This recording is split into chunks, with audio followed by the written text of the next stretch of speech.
तो ये है जी अपना प्यारा खूबसूरत गांव, जिस गांव के ठीक नीचे देख सकते हैं, आपको दिखाई दे रहा होगा भयंकर वाली आंधी आई थी।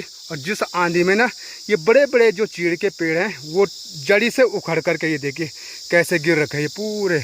और अपनी गौशाला में घास की भारी लेकर के, तो माता जी तो अभी आई नहीं है, तो मैं इस घास की भारी को रखता हूँ अंदर। और अब माता जी की तैयारी हो रही है, जो गोबर है उस गोबर को निकालना है। मेरे हाथ में ये जो गोल सा है ये होता है टिनका, इसे हमारे गढ़वाली में बोलते हैं। हेलो दोस्तों, नमस्कार, जय श्री केदार। स्वागत है आप सभी का पहाड़ी राइडर यूट्यूब चैनल में।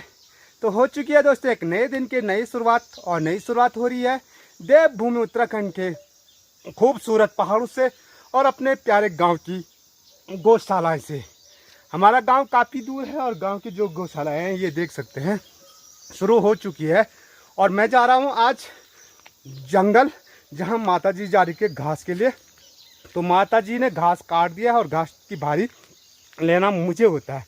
तो आइए आज आपको खूबसूरत जंगल की सैर करवाते हैं। तो यहाँ देखिए ये सुनसान खूबसूरत जंगल, जहाँ सिर्फ पक्षियों की चहचहाट सुनाई दे रही होगी।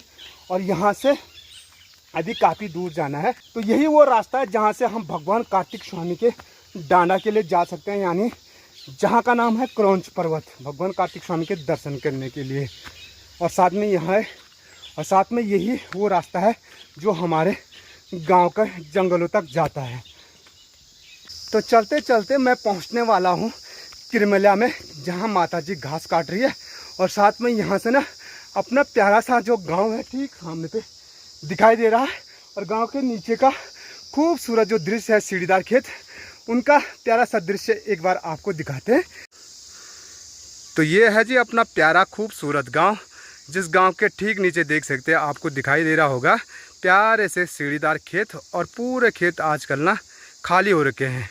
तो कुछ दिनों बाद इन खेतों में होने वाली है गेहूं की बुआई।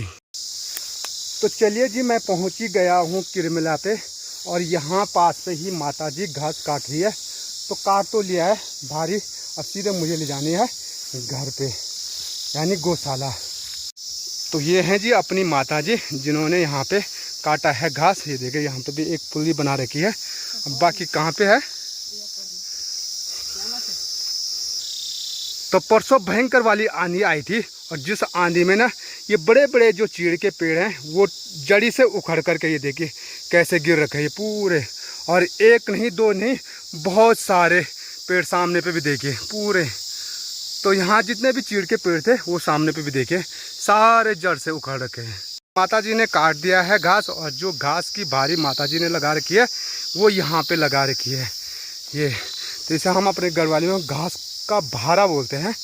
तो चलिए उठे दी बोली घास की भारी लेकर के अब चलता हूँ गौशाला। और ये घास की भारी ना बहुत भारी है भाई, सच में। तो यहाँ से गौशाला जाना काफ़ी दिक्कत हो जाएगी। वैसे मेरे ना पैर में भी दर्द होता है, पर लेकिन मेरे पैर में से ज़्यादा दर्द माता जी के पैरों में होता है, तो इसीलिए ले जाना पड़ता है। तो हम पहाड़ों की जो दिनचर्या होती है वो हमेशा अपने काम धाम से, घर के कामों से लेकर के खेतों के काम से, और जो हमारी गाय भैंसें हैं उनको घास लेने से शुरू होती है। तो अगर हम घास ना लाएं तो भाई भैंसी दूध कैसे देगी और क्या उनको खिलाएंगे।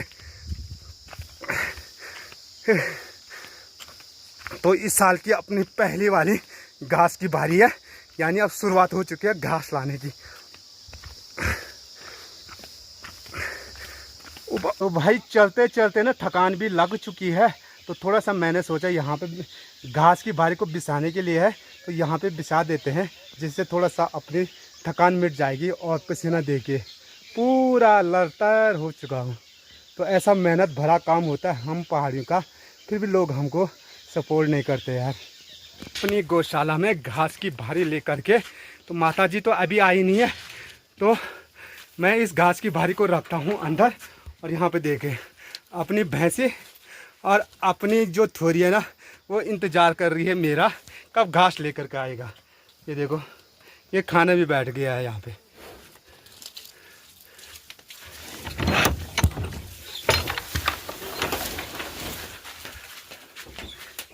ए बाप रे। तो माता जी भी आ चुकी है एक गडोली घास की लेकर के, और साथ में ये देखिए एक टांगरी लेकर के भी आ गए हैं। टोट रखा होगा। तो अब माता जी ना अपने आप नहलाती है भैंसों को। तो अपनी माता जी फिलहाल यहाँ पे जो आग जला रखी ना, इस आग में और भी घसीड़ा डाल ली है, क्योंकि जो भैंसें और थोड़ी है उनको मच्छर काट रहे हैं।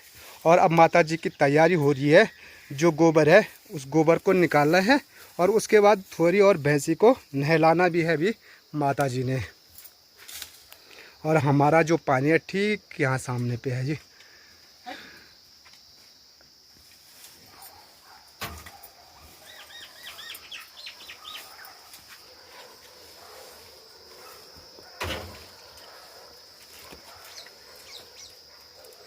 तो हमारे पहाड़ों में देखिए गौशाला में कुछ ऐसा काम होता है।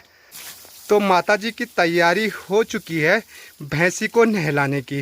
वैसे तो पहाड़ों में हर काम करना ही पड़ता है, घर का काम हो, खेती का काम हो, चाहे गौशाला में भैंस रखी हुई तो गोबर तो निकालना ही पड़ता है।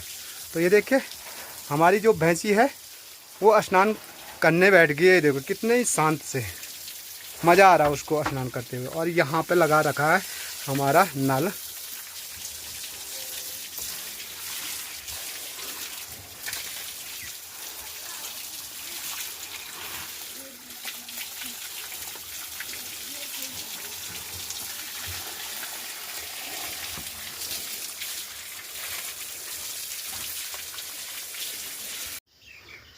तो ये हमारी सबसे पुरानी वाली गौशाला है, जहाँ पे पहले बैल रहते थे, लेकिन अब बैल नहीं। और साथ में इस साइड भी ना काफ़ी सारी गौशाला हैं। ये हैं जी चाची लोगों की, वहाँ उनके बैल और गाय रहती है। बाकी इस साइड हमारे गांव की सारी गौशालाएँ हैं।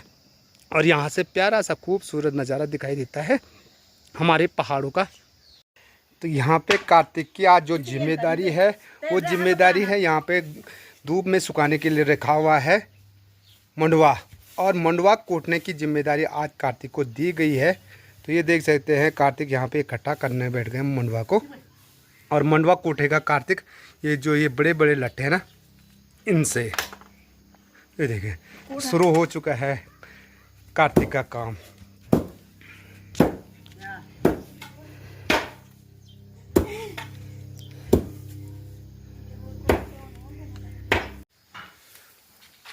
जो मंडवा है वो कूटने के बाद कुछ इस प्रकार से तैयार हो चुका है।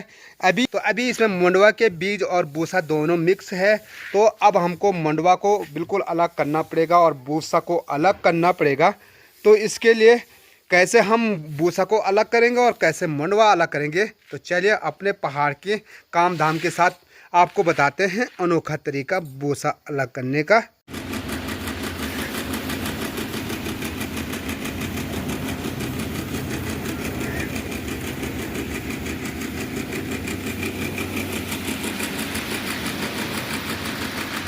मेरे हाथ में ये जो गोल सा है ये होता है टिनका। इसे हमारे गढ़वाली में बोलते हैं मटियाऊ।